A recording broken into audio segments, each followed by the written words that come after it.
Your home and mortgage connection. Your host, local and national real.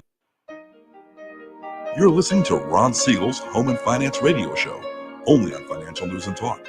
Now live in studio, your host, local and national real estate expert and consumer advocate, Ron Siegel. And hello again. Welcome to Ron Siegel Radio. This is the show with no real boundaries as we discuss current events, financial markets, politics, sports, even poking fun at the rest of the media. This is the show that connects the dots of confusion delivered by conflicting media reports. We connect the dots so you know the actions you can take, how your family, your business can benefit from current events. Most of all, thank you for joining me. Within every market, there are solutions as well as tremendous opportunities. You just need some trusted guidance. That is my message, and I will be delivering it every day. We have a very focused show. We only chat about items that affect the roof over your head, your bank account, and anything I feel would benefit you. And let me remind you, if you ever have any more finance-related questions, I am the consumer advocate looking out for you, and you can reach out to me directly, 800-306-1990, 800-306-1990, or ronsiegelradio.com. Just remember, that's the number you call anytime for assistance. When you call that number, it comes directly to me first. There are operators standing by. Quiet, numbskulls, I'm broadcasting. While I do have a great team when it comes to developing a financing plan or plan to save you money, you can reach out to me directly, 800, again, 306-1990, 800-306-1990. Before we get into our intriguing content today, please join me in welcoming our featured guest and repeat offender on Ron Siegel Radio. Holly McDonald is with us. Welcome. Hello. Thanks for having me. Glad to have you with us. And let me remind you again, if you have any questions, give me a call at 800-306-1990. What are we going to celebrate today? We celebrate every day on Ron Siegel Radio. National Prosecco Day. And I guess maybe we should have used that as our question of the day, Josh, is National Prosecco. Do people like Prosecco? I'm more of a red wine guy. I guess in the summer you're supposed to be drinking some of the lighter colors, but Merlots, Zinfandels, that's my cup of tea. It's also National Filet Mignon Day. Okay, we can get a good filet. But the question of the day, filet mignon or ribeye? What's your preference? Put it in the chat. If you're listening to us live on ABC News and Talk, yell it in your car. Yell it at your radio. We will hear you. So just go ahead and yell. Well, we're listening. Filet mignon or ribeye? I like the ribeye a little better. That's my personal preference. Let's take a look and see what the markets are doing today. Dow Jones Industrial Average, it's up 243 points. The S&P 500 is up 60. The NASDAQ up 293. Oil, nice. It's down $1.45 a barrel. As gas prices, do we want to look at them? Well, maybe we'll talk about that in just a minute because, okay, I can't keep my mouth shut and I get myself in some trouble every once in a while, like only when I'm talking. But here's the issue. So I'm in a bit of a debate on one of the buzz sites. And it is unfortunate, but there's a restaurant at the Orange Circle. I'm not a big fan of the restaurant. I don't wish ill on any business, though. The restaurant is going out of business, a place called Felix, and it's in the Orange Circle. And they're citing their reason for going out of business is because their rent is going up $7,000 a month. $7,000 a month. Ow! Yeah, that's painful. And I can understand that's pretty challenging for a lot of people. But, you know, there's a whole long stream in there, and most of the people in the stream are saying it's all about corporate greed. All about greed. So I just had to pipe in. And I made a fairly lengthy response talking about the subject. And, you know, I don't believe in corporate greed. I look at it and say, you know something? Corporations have to make money. Well, there is one individual that came in there and was chastising me. And to quote, I'm not going to give her name, but it says, yes, we need to reelect red politicians to give corporations and billionaires bigger tax cuts. Oh, and to control women. And let's just stop having wildfires so our insurance rates come down. Because I referenced in my commentary that, you know something, do we have to maybe look at ourselves? Are we to blame for some of these different issues that are going on? Is it us that's making the our elected officials? We elect politicians. The city of Orange has a huge budget deficit. Well, whose fault is that? Well, the politicians, maybe they're doing just what they're elected to do. So maybe it's us that should be changing who we vote for. The state of California has more regulations, and I made a comment that I don't know the landlord situation. But, in California, we've got some of the highest insurance prices in the entire country. There are 11 states that, according to AAA this morning, their gas prices are under $3.23 a gallon. Now, I don't know what you're paying for gasoline in your neighborhood, but again, according to AAA, the price of gasoline in California is on average $4.60 a gallon. Well, that's going to affect landlords as well. Our insurance is, if you can get it, is amongst the highest in the country. Well, the individual here that made this comment is basically blasting me that, about all these different issues. So my response is very, very simple. First off, corporations do not pay taxes. Corporations never pay taxes.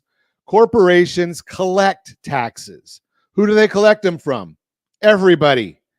I've never gone into McDonald's or Starbucks or Felix's, which I don't really go to anyway, or any other restaurant, and see a column that says, here's the price if you're a billionaire, and here's the price if you're not a billionaire. Right? They collect taxes from everybody. They add it into their prices. They collect it and they forward it. So you want to raise taxes on a corporation? Just say, why don't you just tax me more? Raise my prices. That's what's going to happen there. Now, you look at it and you say, okay, wildfires. I'll throw that one in there also. I had an opportunity a few years back to interview a fire chief. And off air, we couldn't talk about this on air. And I said, why don't we have backfires anymore? And would that minimize some of the destruction of the wildfires? And he said, yeah, Ron, it would. But for environmental reasons, we don't do the backfires anymore. I don't know enough about environmental issues. That's not my specialty. But what's worse for the environment, backfires or wildfires? I don't know the answer. Again, I'm not sure which it is. And women's rights, that's your own issue. But I'm going to share you what my thought is. I don't like the idea of 9 unelected individuals making the rules for everybody else. Let's have the people that we elect make these laws, and whatever way the law goes because it's the will of the people, not 9 unelected individuals. We'll see what happens. I'd love to hear what your thoughts are on that. I know I'm going to get some more crazy messages and hate mail and whatnot, but bring the things to an election, vote on it. That's how we get our voices heard in this country. It's a shame to me that we have so much where we want to rely on the Supreme Court to make these rules. They're supposed to enforce rules, not make them. At least that's the way I learned the information when I went to school. You're listening to Ron Siegel Radio, discussing your real estate current events and the financial markets. When we come back, there's some big changes coming in real estate and how we get to see real estate or view real estate coming up.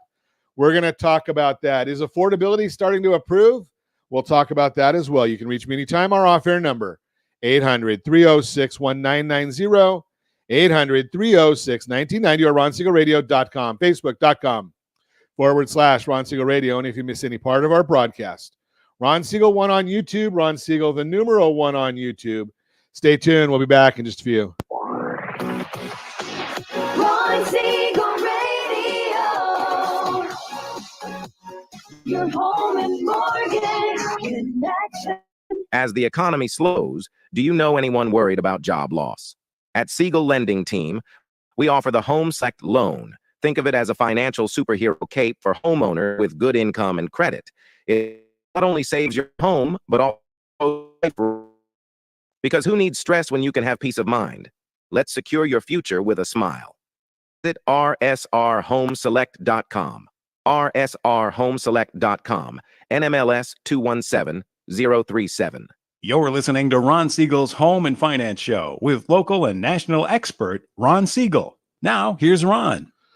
Welcome back to Ron Siegel Radio. Within every market, there are solutions as well as tremendous opportunities. You just need some trusted guidance. That is my message, and I will be delivering it every day on Ron Siegel Radio or anytime at 800-306-1990, 800-306-1990. The Mortgage Minute today being brought to you by our friends at Geneva Financial. When you're ready for that next home loan, Geneva's got the programs and the products. You just need to make the call, 800-306-1990, 800-306-1990. And every day at this time, OBMMI, they provide the most comprehensive, accurate, timely, and interactive analysis of pricing ever conducted in the mortgage industry, calculated from actual locked rates with consumers across 35% of all mortgage transactions nationwide. Remember, they tell us the actual locked rate, the rate that goes into the mortgage calculator to tell you your principal and interest payment. They do not tell us points paid, points received, or APR. What happened on the rates yesterday? Conventional rates rose 6.513 on a 30-year fixed.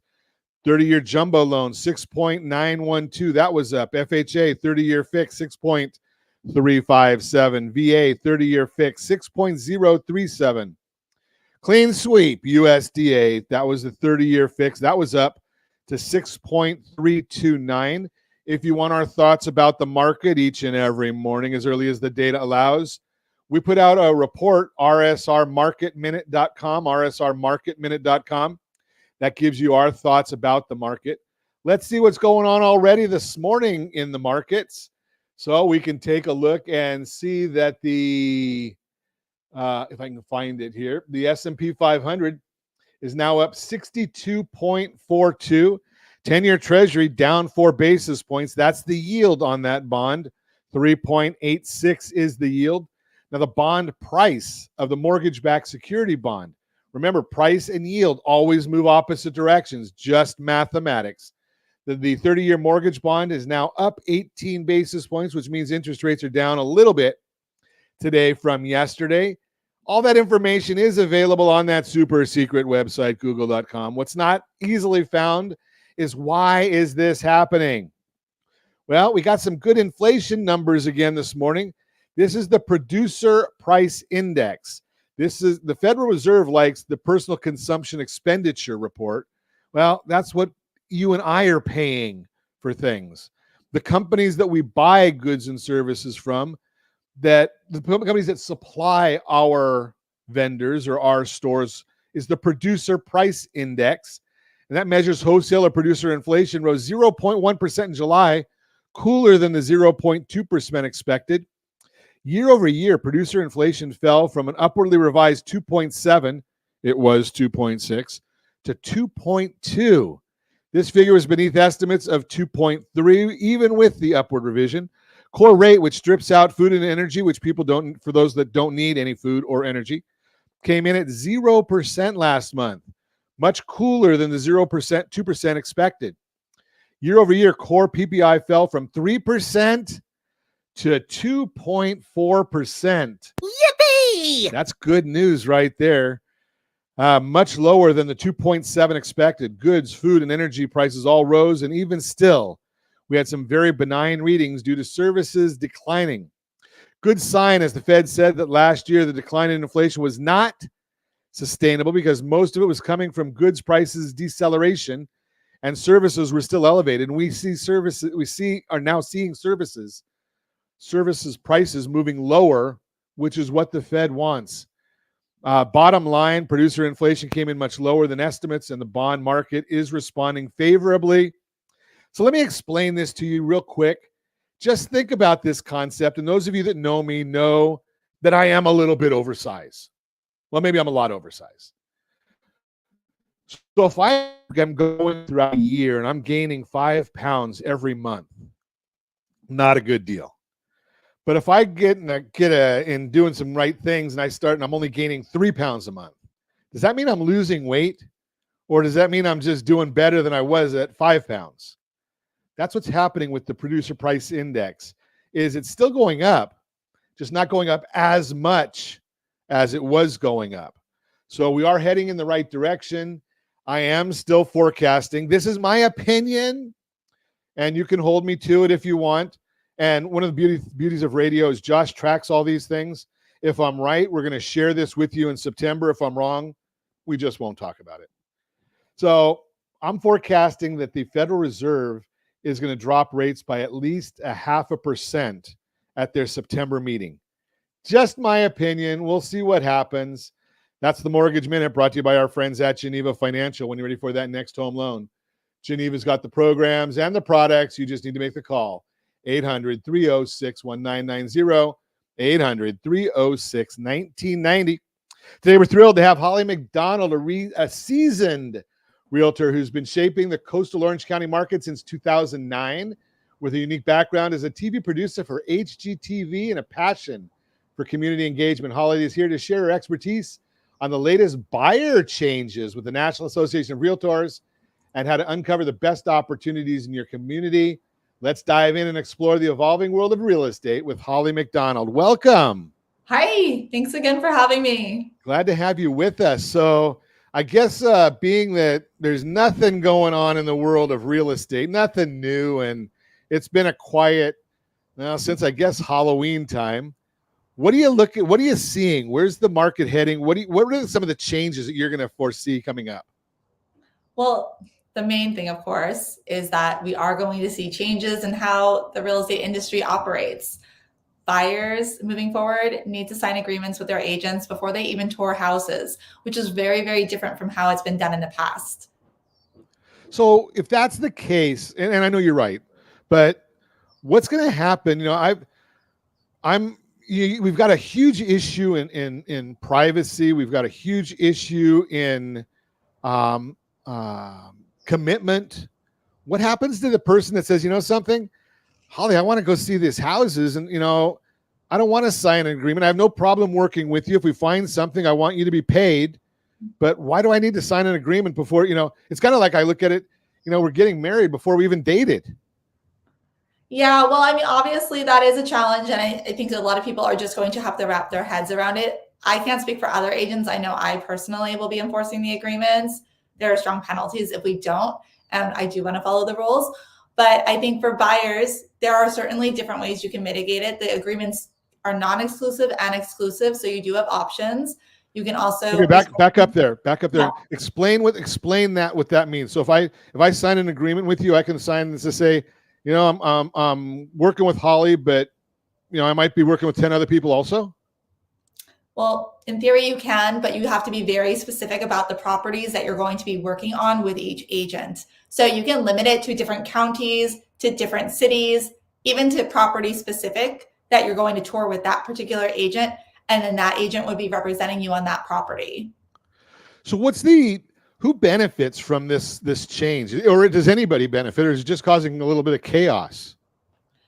Well, it is causing a lot of confusion, but ultimately it is for transparency for both buyers and for sellers. For the buyers, they are committing to how much they're going to pay or have their agent receive for representing them. Whereas in the past, the buyers had not much say so because the compensation was offered from the listing agents and the sellers. So does that mean the buyers are going to have to start paying more money now, being that I look at it and say, if I have an agent or I know an agent, being that I have a license, I always disclose that I'm not qualified, just like a lot of real estate agents, they're not qualified. I have a license. Yeah. I'm not qualified to write a contract. I'm not qualified to go and do all the things that you as a professional do. Mm-hmm. It's easy to get a license. I mean, it's easier to get a real estate license than a license to cut hair, and I don't even have any hair. But I digress. So you never see prices going down. So if a house is selling for $1 million or $1.2 million in Orange County, and historically it would have a 5 or 6 or 7% commission built into that. Mm-hmm. Is it still going to have the same commission built into it? Now you just have to add more for the buyer side? No, not necessarily. So, I mean, the contracts have all changed for the sellers as well when they submit a listing. So moving forward, the sellers are only putting on the listing how much they're going to be compensating their broker, so the one representing them. Now, as far as what a buyer's agent would be offered, sellers can still agree to offer compensation to assist the buyers.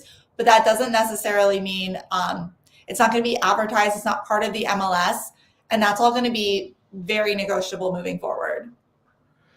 Yeah, that's good. It seems to me, I don't know. I'm just, as a consumer advocate, I look at it and I say, they got to a point where, regardless of what the courts in Missouri say, it was always something that could be negotiated, right? The buyer wasn't really doing much of the negotiations, but they could. The seller and the listing agent could negotiate whatever they wanted to do. And now, and it got to a point where it was even showing up on some of these syndications on the websites saying buyer's agent compensation 2%, 2.5%, nothing. When you take that away, doesn't that make it less transparent then? Well, so it's going to be a matter of buyers asking sellers for however much they need. So a buyer could ultimately agree to pay their agent out of their own pocket. However, they can also, in their offer, ask the seller to pay whatever fee is that they agree to with their agent. So if they have an agent that's requesting a lower amount that they have an agreement for, say they're working with an agent that says, I'll represent you, my fee is 1%. Then the buyer can go back and ask the seller for 1% to cover that. But if the fee that they have an agreement for is higher, they can ask the seller for, let's say, 2.5% or 3% for that consideration. Okay, so as the buyer, I'm having to negotiate more, and it seems to me the other thing that's going to come up is I'm going to have to do more shopping for realtors now, aren't I, as a buyer?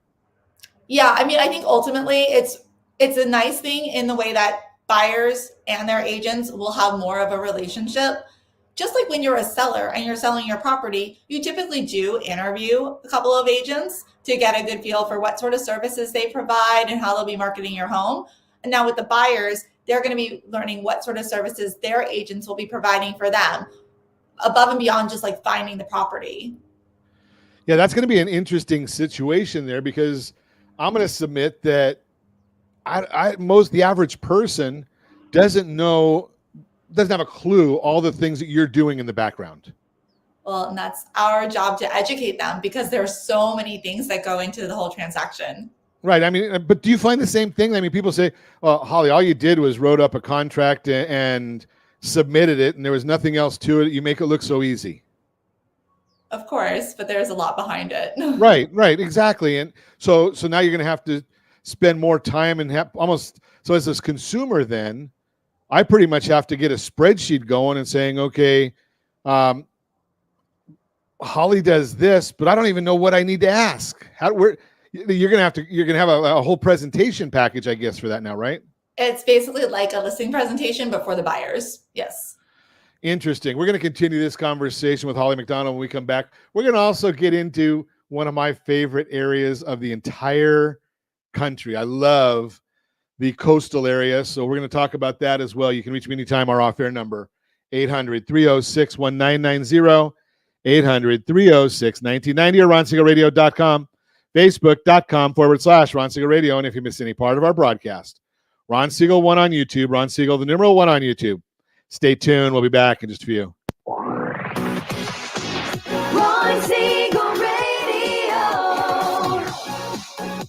your home and mortgage connection. Confused about the home buying process? Or curious how much you really know about buying a home? Take the First Home IQ quiz to test your understanding of buying a home.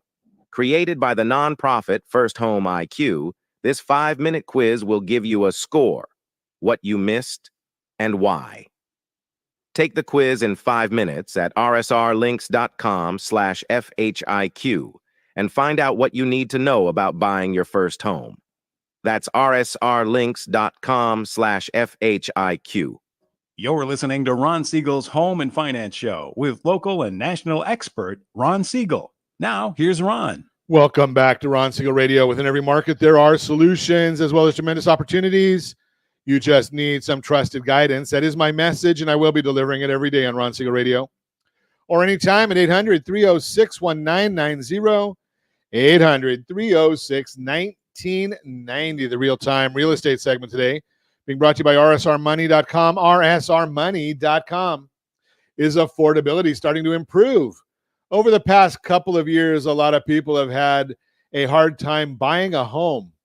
And while affordability is still tight, there are signs it's getting a little better and might keep improving throughout the rest of the year. Lawrence Yoon, chief economist at the National Association of Realtors, NAR, says, quote, housing affordability is improving ever so modestly, but is it moving in the right direction? Here's a look at the latest data on the three biggest factors affecting home affordability: mortgage rates, home prices, and wages. Number one, mortgage rates have been volatile this year, bouncing around from mid-6s to low 7% range, but there's some good news. Data from Freddie Mac shows that rates have been trending down overall since May. Mortgage rates have improved lately, in part because of recent economic employment and inflation data. Moving forward, some rate volatility is to be expected, but if future economic data continues to show signs of cooling, experts say mortgage rates could keep going down. Even a small drop can help you out. When rates decline, it's easier to afford the home you want because your monthly payment will be lower. Just don't expect them to go back down to 3%. I sure hope they don't go to 3%. Why? Because that means our economy is in the tank. That's why they go down that low. Just think about that. Number two, home prices. Second big thing to think about is home prices nationally. They're still going up this year, but not as fast as they did a couple years ago. If you're watching us on RonSiegelRadio.tv, any of our socials, or the ABC News and Talk, AM 1490 video feed, and FM 98.1 video feed, you're seeing a chart of home prices. This is from Case-Shiller to illustrate that if you're thinking about buying a home, slower price growth is good news. Home prices went up a lot during the pandemic, making it hard for many people to buy. Now with prices rising more slowly, notice I said rising more slowly, buying a home may feel less out of reach. As Odetta Cushy, Deputy Chief Economist of First American, says, quote, while housing affordability is low for potential first-time home buyers, slowing price appreciation and lower mortgage rates could help. So the dream of home ownership is not boarded up just yet, unquote. Wages, another factor helping the affordability is rising wages. Do we have a graph on that one, Josh? I know I sent this to you real late. Of course he has it. So we've got our graph here of wages. It's coming from the Bureau of Labor Statistics to show how wages have increased over time. If you're watching it again, look at the blue dotted line. It shows how wages usually go up in a typical year. On the right side of the graph, you'll see wages are rising even faster than normal right now. That's the green line. This helps you because if your income increases, it's easier to afford a home. That's because you won't have to spend as much of your paycheck on your monthly mortgage payment. Bottom line, when you put all these factors together, you see mortgage rates are trending down, home prices are rising more slowly, wages are going up faster than usual. Though affordability is a challenge, these trends are early signs things might be starting to improve. And as I've shared with you many times, and I will share it until I stop doing these shows and stop talking to people, strategy beats rate always. Strategy beats rate always. Working with a lender who's working with, in conjunction with a real estate professional, the right strategy might be able to help folks. We were consulting a family yesterday, and they're trying to buy a new house for their family, and they're looking at placing an offer well above the list price and asking for a small concession, a rate concession. And they're going to get almost a full percentage point. Actually, it's almost 1.5 points below what yesterday's rates were because of using the proper strategy to accomplish their goal. That's the real-time real estate segment brought to you by rsrmoney.com, rsrmoney.com. Continuing our conversation, Holly McDonald from Compass is with us out there in the coastal communities. Okay, I'll say it. It's God's country. You're out there, and I've got location envy, Holly. Oh, thank you. Are you in Newport Beach? My office is in Newport. I live in Huntington. Okay, so it's got to be a rough drive from where you live to the office then. Of course, this time of year you probably got a bit of traffic, don't you? Actually, no, not really. Really? Okay. So you're in Huntington. Okay. So I don't get to Huntington as much, but we do have tickets for the air show. So we're going to be looking forward to that one. Oh yes, we love that. So tell me about the coastal communities. Is it getting at all affordable, or is it just for the affluent? Is it do you ever have a first time home buyer there? Oh yeah, we definitely have our first time home buyers here. Obviously, your expectations might have to be set a little bit lower depending on what you're looking for. There are other areas of Orange County where you can get more for your money, but we do have a lot of first time buyers. And I've seen a lot of first time buyers be able to, start with something small and modest, but their equity and appreciation goes up, pretty well. And then they're able to move on to the next property. So do you spend time with folks when you're consulting with them about these longer or shorter goals that they might have? Yeah, absolutely. Because I think that it's good for them to know like what their options are. And ultimately, a lot of people, they feel uncomfortable or they feel discouraged when they want something, like they want their dream house, but a lot of people don't get their dream house first. And it's the steps you take to get there that make it easier to achieve. That always fascinates me, and I think it might you as well, that you'll get somebody that comes in and they're used to, they're living in a, I don't know, even if it's a nice 2-bedroom apartment or condo, and their first step, they want to go, okay, I want that 4-bedroom house with a white picket fence and a pool. Yeah. Generally, that's not the first, the stepping stones, is it? Generally not. I mean, I certainly have had some clients that have been able to, get a pretty good size first time starter house for themselves. But generally, you start with something small, and it's not going to be your 4+ bedroom, 2,000+ square foot house. It's usually going to be something a little bit smaller that you're in for 3 to 5 years. So how do you define small in Newport and Huntington Beach? Is it, because I look at some of them and I see, 800 square feet. And then I look other areas, you move, just a few blocks inland, and you can be looking at, a couple thousand square feet for something in the smaller sizes. That is a blanket term. It very much depends on the person's budget and what they're comfortable with. If you're looking in Costa Mesa or Huntington Beach, you can still get townhomes and condos that are about 800 square feet for a reasonable price, like under $800,000, which may not sound reasonable depending on where you are, but for the area, it is more reasonable compared to the average price and the median price of homes. Well, so when you're talking about, $700,000-$800,000, Orange County median price, I didn't look it up today, but that was what, 1.2 million just for a median price in Orange County. Yeah. So that's pretty reasonable right there. Yes. And then, I've always encouraged my clients that they're able to hold on to their properties before they, move up to their next one as an investment. That's gold. That's a great idea. But if they can't, they can certainly use their appreciation, their equity, and use that to parlay it into a larger home, larger down payment.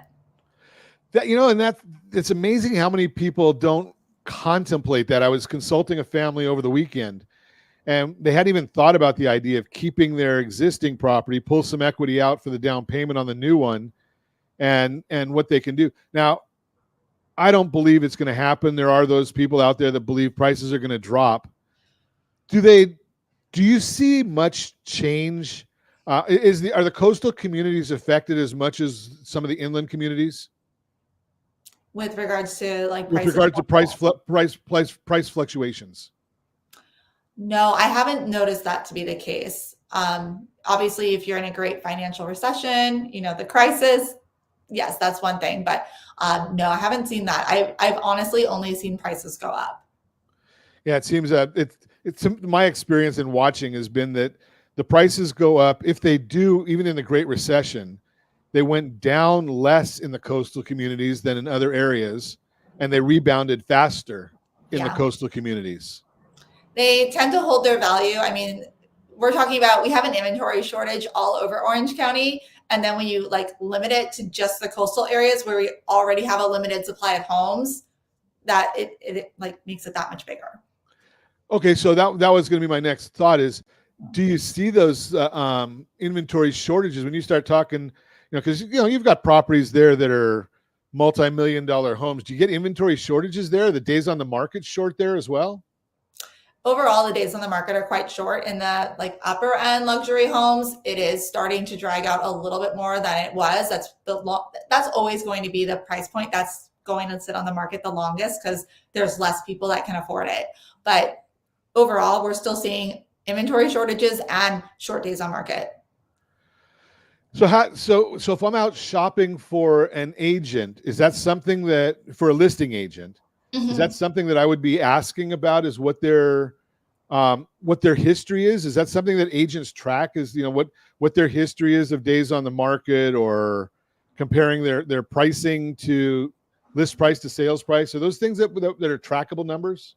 Yeah, definitely. That's something that is tracked and that we put into our presentations to show the sellers that, this is how we operate and this is what you can expect from us. I think on the flip side, for buyers, it's also something that we talk about so that they realize, one, the pressure if they find a good property, that they don't want to let it go.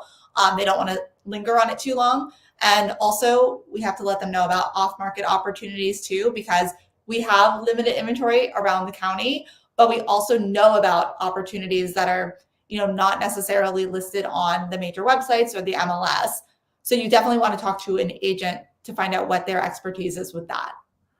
That's a big issue. Explain that a little bit more, because I always thought that or a lot of folks think that that it's required to put the property on the MLS, the multiple listing service, and then it gets out to all the syndications of Zillow and Redfin and all the other websites. That's not the case? It's not the case. Not all sellers want their properties to be listed all over the place, and they want more privacy. And some sellers are a little bit on the fence, or maybe it's something that they're thinking about down the line, but if the right offer came to them now, they would consider it. So we have contacts with people that are ultimately thinking and open to receiving an offer. So when we come back, I want to talk about two issues: privacy, and I also want to talk about the idea there of make me move. So let's talk about both of those when we come back. You're listening to Ron Siegel Radio, discussing your real estate, current events, and the financial markets. You can reach me anytime. Our off-air number, 800-306-1990, 800-306-1990, or ronsiegelradio.com. Facebook.com/Ron Siegel Radio. And if you miss any part of our broadcast, Ron Siegel 1 on YouTube, Ron Siegel, the numeral 1 on YouTube. Stay tuned. We'll be back in just a few. Ron Siegel Radio, your home and mortgage connection. 79% of all credit reports have errors that should be corrected through factual disputing. You could be saving thousands every year if your report was accurate. CreditSanitizer.com provides a free credit report audit when you furnish a specific $1 credit report. You can use this information to request corrections to your report and potentially save thousands of dollars. Get your free credit audit at CreditSanitizer.com. That's CreditSanitizer.com for a free credit report audit. CreditSanitizer.com. You're listening to Ron Siegel's Home and Finance Show with local and national expert Ron Siegel. Now, here's Ron. Welcome back to Ron Siegel Radio. Within every market, there are solutions as well as tremendous opportunities. You just need some trusted guidance. That is my message, and I will be delivering it every day on Ron Siegel Radio or anytime at 800-306-1990, 800-306-1990. The Borrow Smart segment today being brought to you by rsrhomeselect.com, rsrhomeselect.com. Just want to quickly remind you the Home Select product, yes, it is still the absolute best loan on the market. I can say it because I understand it. It's what they call an offset loan, brought to, in part, to the United States about 20 years ago by Richard Branson. Banks don't like us to talk about it because they don't make as much money on it. But we're still looking at people with effective interest rates under 3%. Yes, it is a 30-year loan. It does give you a lot of liquidity. So as we've been talking about in the broadcast today, the idea of being able to take some money out of your property and parlay it, buy in other real estate. I think I looked, the only time in the last 40 or 50 years when real estate did not go up in a 10-year period was if you bought a home in the year 2006. That was the only time out of all those years. And yes, I do have the charts to back it up. But the idea here is, what if you had the liquidity of your house being paid off in under 8 years in most cases? You have the 30-year loan, but you've got the liquidity to be able to take and use that money to buy something else. Home Select offers that. If you want information on it, rsrhomeselect.com, rsrhomeselect.com. That is the Borrow Smart segment. Remember, strategy beats rate always. Continue our conversation. Holly McDonald is with us this morning. We're chatting about a couple issues now. You're talking about in this day and age, and I'm not getting political at all. We just by stats that we're seeing. You can't turn on the news anymore and not see home invasions and robberies and all kinds of issues. And Holly, you're in some markets that are fairly affluent. Is there a big issue with people wanting to not have pictures of their property online and whatnot for privacy's sake? Yeah, certainly some sellers are more private, whether or not it's because they have, expensive items or they just don't want people to be nosy. I know that might seem like counteractive to you want to sell your house, so you need to show it, but sometimes you do have those privacy issues and you have to honor them. And then that's why sometimes sellers don't want to put their homes on the public market or out there with a bunch of photos. So as a professional in those areas, how do you counsel people to accomplish their sales goals if they're that limiting? Is there strategies in the area that you're able to employ? Yeah, we certainly have marketing strategies that we can use to assist our sellers. Ultimately, our goal is to help them sell their property and get them the most exposure and most price. Now, if the exposure piece is taken away, what we can do is we can use our network. We can work with the other agents in our brokerage. We can talk to other agents in the area that we might know could have a buyer for that property. So, and sometimes buyers are coming to us asking if we know properties in specific areas, if that's areas that we cater to. So we're able to kind of work with the property and help the seller accomplish what they want without putting it on the multiple listing service, because that's a request. Okay, so you can honor the owner's request at that point. Of course. Yeah, and Compass is nationwide, worldwide. I don't even know. I know there's a lot of offices. Yeah, we're nationwide, and we do have some offices internationally now too. So is there a method within you going to somebody like yourself within a big organization? Mm-hmm. Are there going to be benefits there than going to XYZ mom and pop realtor?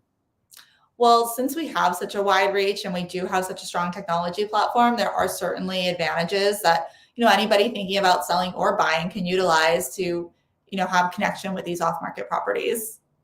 Now, the other thought that we wanted to chat with you a little bit about was, I know that there was a nationwide corporation, a syndicator that used to use this. They might have even used the same name. I don't know. Make Me Move. Mm-hmm. So if I came to you and said, hey, Holly, I've got a budget of, I don't know, in your area, 3 million, 4 million, 5 million, whatever the number is, and I want to live in this geographic area. Mm-hmm. Are there ways that you're able to try and help me find something like that?